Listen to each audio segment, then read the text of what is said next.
Breaking news Rangareddy జిల్లా రాయపూర్లో జరిగిన constable Nagamani హత్య కేసులో కొత్త ట్విస్ట్ వెలుగులోకి వచ్చింది. ఇది పరువు హత్య కాదని, ఆస్తి కోసమే అక్కను పరమేష్ మట్టు పెట్టాడని వెలుగులోకి వచ్చింది. నాగమణికి తల్లిదండ్రులు లేకపోవడంతో అన్ని తానై నడిపించాడు పరమేష్. నాగమణికి ఇదివరకు వివాహం జరిగింది, విడాకులు కూడా అయ్యాయి. అయితే మొదటి పెళ్లి తర్వాత వారసత్వంగా వచ్చిన ఆస్తిని తమ్ముడికి ఇచ్చేసింది. అయితే నెల రోజుల క్రితం శ్రీకాంత్ అనే యువకుడిని కులాంతర వివాహం చేసుకుంది నాగమణి. ఈ పెళ్లి తర్వాత తనను కూడా ఆస్తిలో వాటా ఇవ్వాలని నాగమణి డిమాండ్ చేసింది. ఇదే ఇప్పుడు హత్యకు కారణమైంది. దీంతో కోపం పెంచుకున్న పరమేష్ నాగమణి హయత్ నగర్ కు వస్తుండగా కారుతో ఢీకొట్టి కత్తితో నరికి చంపాడు. ప్రస్తుతం పరమేష్ పోలీసుల అదుపులో ఉన్నాడు.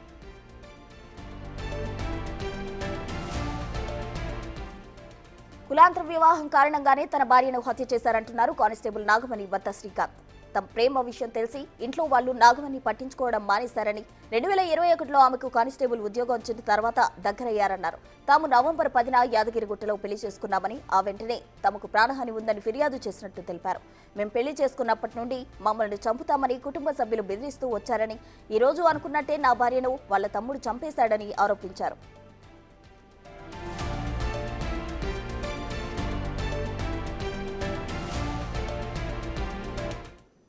మరిన్ని వివరాలు మా ప్రతినిధి సురేష్ అందిస్తారు. సురేష్. కానిస్టేబుల్ నాగమణి హత్య కేసులో పోలీసులు కేసు నమోదు చేసి దర్యాప్తు చేస్తున్నారు. హత్య చేసిన పరమేష్ని అదుపులోకి తీసుకొని విచారిస్తున్నారు. ఈ హత్యకు పరువు హత్యతో పాటు ఆస్తి తగాదాలు కూడా కారణమని తెలుస్తుంది. మొదటి వివాహం తర్వాత రెండవ వివాహం, ప్రేమ వివాహం చేసుకున్న నాగమణి మళ్ళీ తిరిగి ఆస్తిలో వాటా అడుగుతుందని చెప్పేసి కక్ష పెంచుకొని హత్య చేసిందని చెప్పేసి కూడా పోలీసులు చెప్తున్నారు. ప్రస్తుతం నాగమణి భర్త శ్రీకాంత్ ఉన్నాడు, ఒకసారి మాట్లాడదాం. ఎప్పటి నుండి మీరు ప్రేమించుకున్నారు, ఎప్పుడు పెళ్లి చేసుకున్నారు? 10 years అవుతుంది ప్రేమించుకొని. Last month November 10th marriage అయ్యింది. ఏం జరిగింది అసలు? ఈరోజు పొద్దున మీరు ఎక్కడున్నారు, నాగమణి ఎప్పుడు బయలుదేరింది, వాళ్ళ తమ్ముడు ఎప్పుడు అక్కడికి రావడం జరిగింది?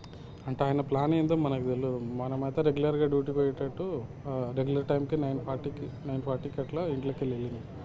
అంటే ఇక అమ్మాయి ఓన్ వెహికల్ ఉంటుంది, అమ్మాయి వెహికల్ ఉంది కాబట్టి అమ్మాయి వెహికల్ వెళ్ళిపోయింది. నా వెహికల్లో నేను వచ్చేసిన. ఇంకా అమ్మాయి కంటే 10 నిమిషాల ముందు నేను వచ్చి ఇబ్రహీంపట్నం వచ్చేసిన ఆల్రెడీ. అమ్మాయి అటు హైత్నగర్ పిఎస్లో చేస్తే వర్క్. అమ్మాయికి అటు షార్ట్ కట్లు అవుతుందని అనాష్పూర్ సంగి నుంచి వెళ్తుంది. నేను ఇటు నుంచి వెళ్దామని ఇటు వెళ్ళినా. నేను ఇంకా అమ్మాయి ఇంట్లోకి వెళ్ళింది, నాకన్నా 10 minutes బ్యాక్ వెళ్ళింది. ఇంకా మామూలు క్యాజువల్గా వెళ్ళినామని ఫోన్ చేసిన అంతే. ఇక ఫోన్ చేస్తే ఇట్లా నార్మల్గా ఒక 5 seconds 10 seconds నార్మల్గా మాట్లాడింది. ఇప్పుడే వెళ్ళిన, సబ్స్టేషన్ దగ్గర ఉన్నా, ఇంకా వెళ్తున్నా అని చెప్పి అది మాట్లాడుతుంటేనే కారు వెంకకెళ్ళి గుద్దేసిండు వాళ్ళ తమ్ముడు. మా తమ్ముడు వచ్చిండే, నన్ను చంపుతుడు, నువ్వు జల్ది రా అని ఫోన్ చేసి అతను నేను ఇబ్రహీంపట్నంలో ఉన్నా. మా అన్నకు ఫోన్ చేసిన, ఇంటి దగ్గర ఉన్నాడు అని. మా అన్నకు ఫోన్ చేసి పోయేసరికి అమ్మాయి అటాక్ అయ్యి లాస్ట్ శ్వాస వరకు వచ్చేసింది. మా అన్న పోయి చూసేసరికి అమ్మాయి ఇక కొట్టుమిట్టు ఆడుతూ చేతుల్ని చనిపోయింది. నేను ఇక ఇక్కడ సిఐసార్ దగ్గర ఇక్కడ వచ్చి నెంబర్ తీసుకొని సార్ ఫోన్ చేసి ఇట్లా అటాక్ అయింది సార్ అని నేను ఫోన్ చేసి కూడా నేను వెళ్ళిపోయాను. అంటే వాళ్ళ తమ్ముడు ఒక్కడే ఉన్నాడా, ఎవరెవరు ఉన్నారు కారులో హత్య జరిగిన సమయంలో? ఏమైనా అనుమానాలు ఉన్నట్టు సార్, వాళ్ళ ఫ్రెండ్స్కి ఉండొచ్చు దాంట్లో. ఎందుకంటే కార్లో మేము అబ్జర్వ్ చేయలే, మేము ఇట్లా వచ్చినాం కదా సార్. ఇంకా పెళ్ళి ఎప్పుడు చేసుకున్నారు మీరు? ఆ నాగమణితో ఎన్ని సంవత్సరాల నుంచి మీకు పరిచయం ఉంది? పరిచయం 10 years నుంచి ఉంది. కాకపోతే ఇక అన్నీ సెటిల్ అయినాక చేసుకుందామని మేము ఆగి, ఇన్ని రోజులు ఆగి ఎవరు సెటిల్ అంతా వాళ్ళు అయినాక లాస్ట్ మంత్ నవంబర్లోనే మ్యారేజ్ అయ్యింది, సెటిల్. పెళ్లి తర్వాత బెదిరింపులు కానీ ఇట్లా హత్య చేస్తారనే అనుమానాలు కానీ ఏమైనా వచ్చాయా మీకు? పోలీసులకు ఫిర్యాదు చేశారా? పెళ్ళి అయిన రోజే ఇక్కడ వచ్చి ఫిర్యాదు చేసిపోయినా. మీరు ఇట్లా వీళ్ళ తరపు నుంచి థ్రెట్ ఉంది నాకు, వీళ్ళు మమ్మల్ని అటాక్ చేస్తారని వీళ్ళ కంప్లైంట్ ఇచ్చిపోయినాము. వాళ్ళని పిలిపించి వాళ్ళతో వార్నింగ్ ఇచ్చి పంపారు వాళ్ళకి, మీరు అట్లా వేయొద్దు అది ఇది అని.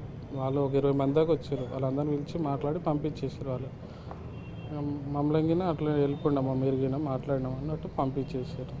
అంటే పోలీసులు ఆస్తి తగాదాలు ఉన్నాయి, ఎవరైతే వాళ్ళ తమ్ముడు ఉన్నాడో ఆ తల్లుముకి సంబంధించిన భూమిని తిరిగి మళ్ళీ నాగమణి అడుగుతున్న కోపం పెంచుకొనే హత్య చేశాడని చెప్పేసి కూడా అంటున్నారు. భూమి ఆల్రెడీ అబ్బాయి పేరు మీద 5 years బ్యాకే రాసిచ్చేసారు. అప్పుడు గొడవలైనాయి. అప్పుడు 5 years బ్యాక్ గొడవలైనాయి. ఈ అమ్మాయి ఎట్లా ఏనే చేసుకుంటుంది అన్నట్టు ఆస్తి మొత్తం అప్పుడే రాయించేసుకోరు, బెదిరించి. అబ్బాయిని చంపేస్తావు, నువ్వు ఇప్పుడు ఆస్తి రాసేయపోతా అని అప్పుడే బెదిరించి రాసేసుకోరు. ఇంకా అది అమ్మాయికి భూమి అవసరం లేదు అన్నట్టు అమ్మాయి ఇచ్చేసింది. మనకు భూమి ఎందుకు, మనం బతుకుతాం కదా, ఎట్లా అట్లా బతుకుదాం అన్నట్టు మాకు అవసరం లేదు అన్నట్టు ఇచ్చేసినాం ఆల్రెడీ. కాకపోతే అది గిఫ్టెడ్ కింద ఉంది.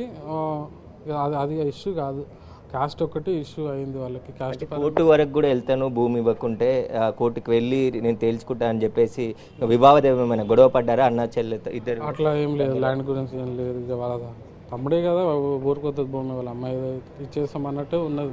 మాకేం భూమి మీద ఏమి ఆశ లేదు. ఇప్పుడు మంచిగానే వెళ్ళి సెటిల్ అయినాం, ఇప్పుడు మంచిగానే బతున్నాం. ఎవరిది వాళ్ళు ఎవరికి ఆశపడకుండా ఎవరు జాబ్ వాళ్ళు చేసుకుంటా బాగానే ఉన్నాం.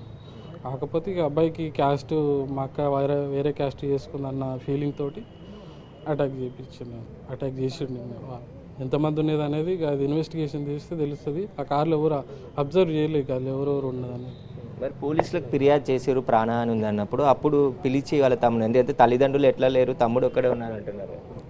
తల్లిదండ్రులు లేరు, అమ్మాయి 11-10 చనిపోయారు తల్లిదండ్రులు. ఇక కొద్ది రోజులు ఇద్దరు ఒకటే తను ఉండేది.